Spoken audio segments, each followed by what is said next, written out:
case briefs, and so much more. LSData's got what you're looking for. The Tennessee Court of Appeals heard a 2012 case, Audio-Visual Artistry v. Tanzer, in which homeowner Stephen Tanzer contracted with residential entertainment and communications firm Audio-Video Artistry, AVA, to install an electronic and entertainment system for his new home.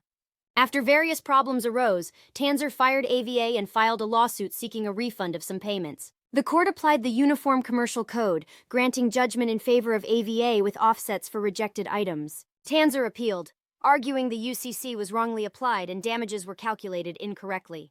The court rejected these appeals, affirmed the lower court's decision, and assessed appeal costs against the homeowner and his surety. Case briefs, and so much more. LSData's got what you're looking for. Visit lsd.law, elevate your mind. Leave the stress of class